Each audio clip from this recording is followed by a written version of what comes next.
general here. We're going to get to the predictions later on. We're going to get everybody's thoughts on who they think is going to win each game. But before we do that, we got to start by previewing each one of these games. And we'll start where the NFC West starts this upcoming Sunday, and that's in New Orleans, with the Arizona Cardinals taking on the New Orleans Saints. Perhaps the worst quarterback situation in the NFL is who Mike's Cardinals get to start things off with to kick off the season. Jesse, I'm going to start with you. You look at this Cardinals game against the Saints. You really couldn't get a better start to the year in terms of matchup. We don't know what these two teams are going to end up being. Nobody does, but everybody for the most part right now has the Saints penciled in as perhaps the worst team in the NFL. What are you looking at from this matchup on both ends? How do either team get it done in this 1 p.m. Eastern matchup on Sunday? Yeah, I'm curious to see what the new look Cardinals look like. I mean, this is a team that's revamped their whole defense. You've got a head coach who's a really good defensive play caller coordinator himself, and he's done a great job of bringing in guys and really giving them credit. You know, he talks about his defensive coordinator like, oh, he's way better than I was. I just feel like he has the right stuff as a head coach to lead his team into battle. But I've got to know what this team looks like, and the Saints are not supposed to be a good team at all. You're going against Spencer Rattler. This defense should dominate. I think a little bit like it seemed like, as Jesse was talking about, it's a contemplative a bit in the respect of you're not really looking at this game of the Saints are going to take down the Cardinals. Cardinals are going to probably be able to wipe the floor with them, or at least comfortably be able to handle them. To me, this is about what is this Cardinal team going to look like this upcoming year? And I've been kind of hard on Cardinals here last episode as far as prediction. Cardinal fans came back at me over my channel a little bit, and rightfully so, fairly so. So let me try to drop an olive branch to them, in that it's a game that you worry about the Cardinals becoming strong this year. You worry about them becoming their best version of themselves. Yeah, I mean, the Cardinals are looking for their first opening week win since 2021, and the last time they did that, they went 7-0. This is a team that last year against the Bills, Z-Bot, I mean, they took them to the wire, and right after that, they destroyed the Rams, and they looked like a team where you're like, okay, this team's going to be very dangerous. They did not end up making the playoffs. So they didn't do as much as I would have wanted them to do this offseason, but they did go out and get a closer in Josh Sway, who can also stop the run. Yeah, well, I mean, everybody's got some good points, right? You don't want to be in the trap game in week one, right? Especially when you're looking at the roster, what they got over there. And they do got some pieces, right? Like, got Cooks, Olave, Alvin Kamara. So they got players over there. The big unknown is the quarterback and what Spencer Rattler going to do. And I know they're probably trying to get Shuck ready to go maybe by mid-season or maybe by the end of the season to see what he's got going on. But like, they're just obviously in a rebuild mode right now with the New Orleans Saints, where we got ourselves a hell of a week one battle here between the Texans and the Rams at SoFi Stadium. Houston coming in, they're looking to prove that they're one of the top dogs in the AFC. Meanwhile, the Rams are looking to continue to prove that they're one of the best teams in the entire NFL. Jesse, going to start with you here. Rams, Texans, how do you preview this one? Well, I will say this. I am the host on the AFC South Roundtable, and 3 of the 4 panelists did pick the Texans to win that game, which was pretty surprising to me. So really what I'm looking for, though, is, well, I think a couple things. One, I want to see how that Texans offensive line holds up. I was shocked at how little that they put into it assets-wise this offseason. They almost seem to have gotten worse, although the coaching has changed. I do think some of their problems from a pressure standpoint were schematic issues. Maybe that can get cleaned up. But overall, you're playing against a very, very good Rams front that is going to cause good offensive line issues, let alone bad ones, new rebuilt ones. So I'm curious to see how they handle that.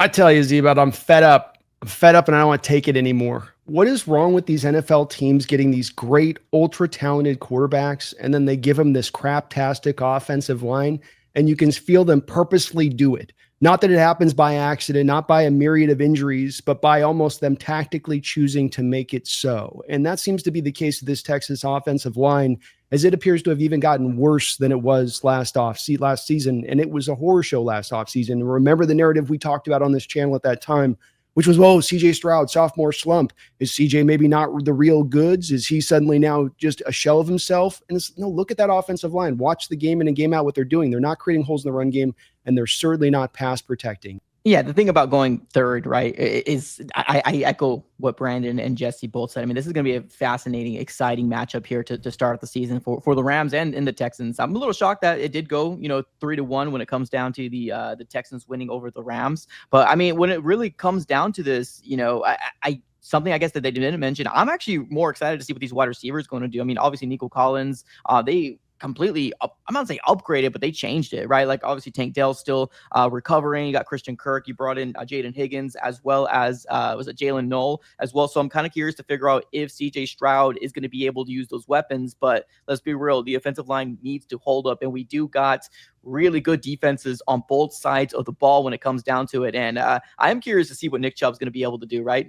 Joe Mixon, there was kind of rumors out there that he's going to start, or there was this murkiness that kind of going around it. But I'm excited about Nick Chubb. Let's see if he's going to be able to kind of revive his career here with the Texans. Yeah, so the problem with the Texans for me is that, I love what CJ Stroud brings just, as a player. I really like watching him. They got plenty of weapons. Nico Collins, I'm really excited to see him. Hopefully he can stay healthy. They don't have Tank Dell, but you got both guys that I wanted from Iowa State. I think most of us wanted Jalen Knoll and Jaden Higgins. My thing with the Texans is they don't have Joe Mixon in this one. And I love that Brandon brought up. We don't know what is Nick Chubb in 2025. Because, I mean, if Nick Chubb goes back to being Nick Chubb, then, yeah, he could be a problem. All right, let's get into it. Let's preview it. It's the battle of the hat. It's the game that everybody's had circled the entire offseason. It's the Niners. It's the Seahawks in front of the 12s out in Seattle, 4:05 Eastern. On Sunday, this should be a good one. It doesn't get better in week one than interdivisional football. Mike, I'll start with you. These are the two teams setting the tone for this division. How do you preview Niners versus Hawks? Well, I mean, it's going to be a division matchup. I mean, you never know. It's kind of a coin toss when it comes down to anybody who plays anybody in this division. So I'm excited about this matchup as well. I think it's a really good matchup for obviously not me and the Cardinals, but for you guys to kind of obviously have a 0-1 start. But yeah, this is going to be a really fascinating matchup. Now, the Seattle Seahawks, I think we mentioned this before. The defense, I'm really high on their defense. I think the defense, we saw it firsthand for the Cardinals. They absolutely have been sweeping us for a very long time. But I think they have a really good underrated defense over there. No, maybe not underrated anymore, but a really good, solid defense over there.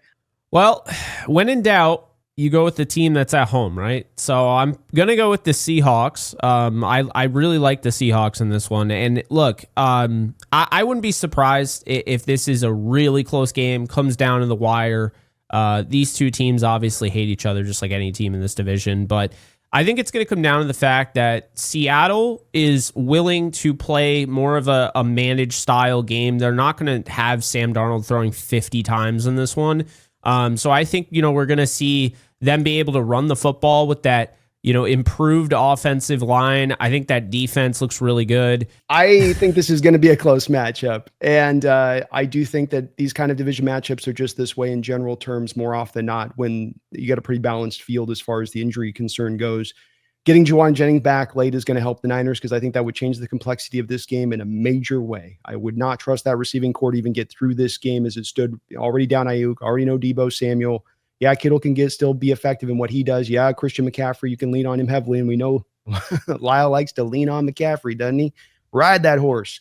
Yes, this game is going to be super interesting. As I said last week, Seattle is one of those teams that I don't know what to expect from them. I can see them doing what they always do, which is finish 9-8, but I could also see them go on this magnificent run. And it really comes down to the offensive line and then those running backs. Can the running backs stay healthy? Do they actually have the running lanes that they've deserved for all these years? Is Gray's able the missing piece to what they've needed? Going to result in either W's or L's. So let's start with the first game within the division, the one we first previewed to start the show off, and that's Cardinals versus Saints. I was getting a good vibe from everybody around the table, but let's see if we have a sweep on our hands. Jake, I'll start with you. It's Cardinals, it's Saints. Who wins it and why? The Cardinals, although I'll tell you, if the Saints actually wanted to win this year, they are a quarterback away from being pretty decent. They got a good roster. I like Rattler. I don't like him this much though. And I think the Cardinals have too much. It's week 1, so anything can happen. And again, like I mentioned, the Saints scored like 40 points in 3 straight games last year. So it is a reminder that literally anything can happen in the NFL. But I'm going to take the Cardinals to win in New Orleans 24-13.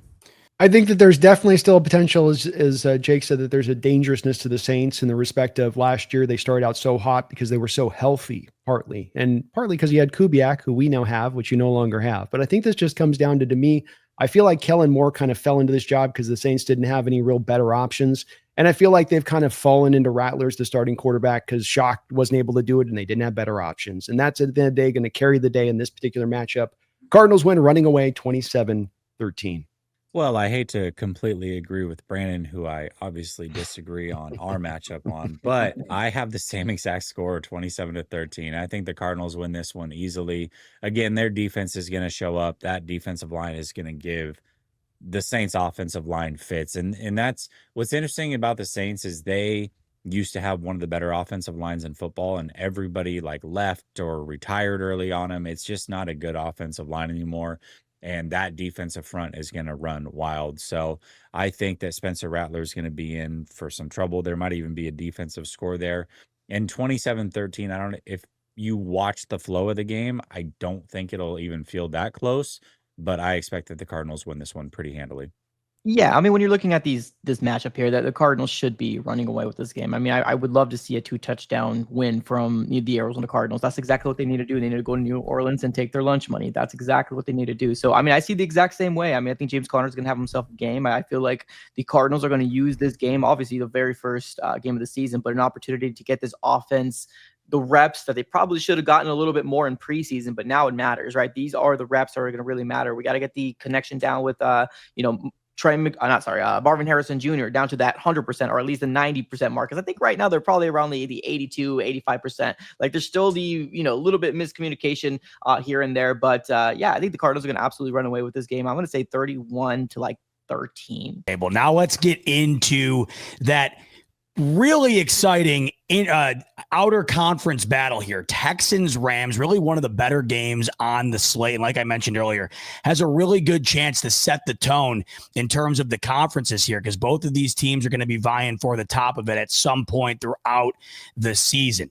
So Jesse, I'll start with you here. It's the Rams taking on the Texans, 4:25 Eastern, and it's at home for LA. How do you see this one going down and why? Yeah, I think this one's going to be pretty low scoring. I think early on in seasons, a lot of times defenses are ahead of the offenses, and I expect that to be the case here. But ultimately, the Rams are at home. Ultimately, the Rams have the better offensive line. And both of these teams have very, very good defensive lines, good overall defenses in Houston. So I'm going to go with the Rams to win a tight one. I'm going to go 23-20 Rams. Yeah, so I mean, I mentioned this before. I think this is definitely gonna be a defensive battle. Offenses usually take a little bit to kind of get there, and these are both good teams. Like these are playoff teams that are going to hit the playoffs, right? As long as everybody's going to be able to stay healthy, primarily, Matthew Stafford. But I think the defense, there's going to be a defensive player making a play when maybe like a fumble return or maybe like a pick six or something like that. I have this game around like 17-13, somewhere around there, or 17-10. I'm gonna lean on the Texans here, man. I'm gonna go. Texans are gonna win this game. If you're going to take down the Rams, you better be able to run the football. And you better be able to control their pass rush. And I don't think that the Texans are going to be able to do either of those consistently. I don't think, despite some of our conjecture about what Nick Chubb might be able to do, I don't think he's going to get anywhere back to prime Nick Chubb, nor do I think they're going to open up holes there in the running game for them to be able to do enough. I think that the Rams win this 24-17. Yeah, well, shout out to Jesse and Brandon for not doing the wishful thinking prediction like Mike just did. We all know 17-13 is absolutely insane. Love you, Mike. So the Rams are going to win this game 30-20. I think Brandon is really kind of where I was going with that.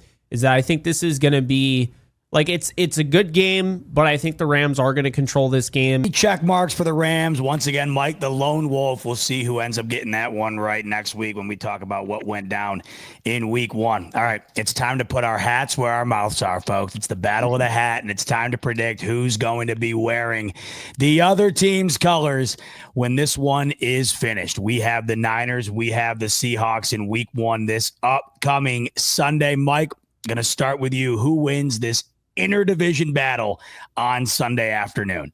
I mean, well, I think I mentioned this when we were talking about the preview here. I think what I'm going to lean on here, and I know this is Seattle at home. I'm going for a little recency bias and kind of looking at, the wins and losses. And I know there's completely different teams. But when I look at the running backs, I'll take a healthy CMC over Walker. And then Purdy over Sam Darnold. So I'm gonna go 49ers. I'm gonna say the upset, because I know everybody on this panel, with the exception of probably Jesse, is probably gonna go Seahawks. So I'm gonna go 49ers here in this game. I'm gonna say division matchup. I'll say 27-23, 27-24. No, I think Seattle takes this one. I think a big reason is because of Kubiak. I think there's going to be a great game plan there. They're not going to overdo it with Sam Darnold. They're going to keep him probably around or below the 40 pass attempts in this one. They're going to run the football with a good run game and an improved offensive line. I really like what they did addressing the offensive line this offseason. I like where Seattle is currently, and I think Seattle is going to get off to a good start this season. So give me the Seahawks at home. I'm, again, very curious to see what Cooper Kupp does, but I think it's going to be really hard to stop JSN in this one. JSN catching the ball from Sam Darnold in his debut, and Jake's got Darnold winning that debut over the Niners. Brandon, you're up. Talk to me. Battle of the hat. Is Jesse going to be wearing those beautiful colors behind you next week when this one's finished? Oh, he will be, with a big old frown that we can't turn upside down, because my Seattle Seahawks are ready to roll. This has been a great training camp. You had full off-season participation in your non-mandatory mini camps. The vets are all in. This team is ready to cook.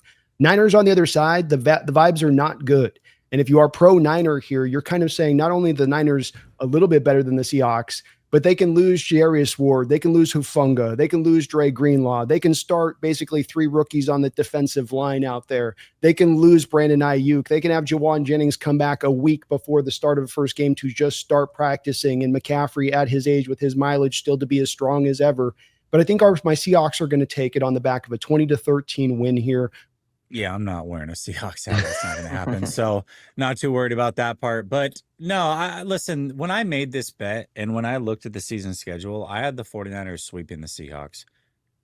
I have to admit that as things have gone, the draft happened and free agency, and just as everything is kind of unwinded with how the 49ers are and health and all these things, this game does worry me, and I have a healthy respect for Seattle. I always have. In fact, I feel like I've over-respected them the last couple of years. I thought they would be better, much better the last 2 years than what they ended up being. And I said early this offseason, I'm not doing it again. You got to finally show me. But here we are again, and I'm looking at it going, I could see this team really making a lot of noise. The roster is so put together. They've done such a good job of building that team.